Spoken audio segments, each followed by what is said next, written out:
કાશ્મીર પહેલગામ આતંકી હુમલા બાદ ગુજરાત પોલીસ એક્શનમાં આવી છે, ત્યારે સુરતમાં ગેરકાયદે ઘૂસણખોરી કરી વસતા બાંગ્લાદેશીઓ સામે લાલગેટ પોલીસે ચેકિંગ હાથ ધર્યું છે.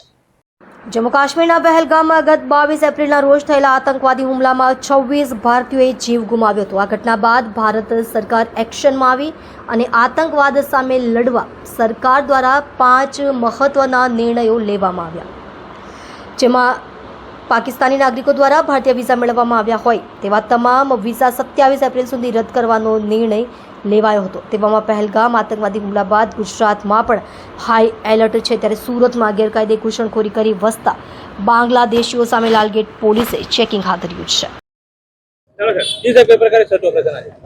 આપ જાણો છો તેમ છેલ્લા થોડા દિવસોથી ગુજરાતની અંદર ગેરકાયદેસર રીતે જે બાંગ્લાદેશી લોકો રહે છે એની વિરુદ્ધની અંદર અભિયાન ચાલી રહ્યું છે. મહેરબાન પોલીસ કમિશનર સુરત શહેરના તરફથી પણ હમણાં તમામ અધિકારીઓને સૂચના છે, જેમાં અમે અલગ અલગ વિસ્તારોમાં અમે આ રીતે કોમ્બિંગ અને સર્ચ ઓપરેશન હાથ ધરેલા છે. અમારો જે ઝોન 3 નો વિસ્તાર છે, જેની અંદર હીરા ઉદ્યોગ તેમજ જ્વેલરી બનાવવાનો ઉદ્યોગ બહુ સારી રીતે ડેવલપ થયેલો છે અને આ ઉદ્યોગના કારખાનાની અંદર પરપ્રાંતિયો પુષ્કળ પ્રમાણમાં કામ કરતા હોય છે.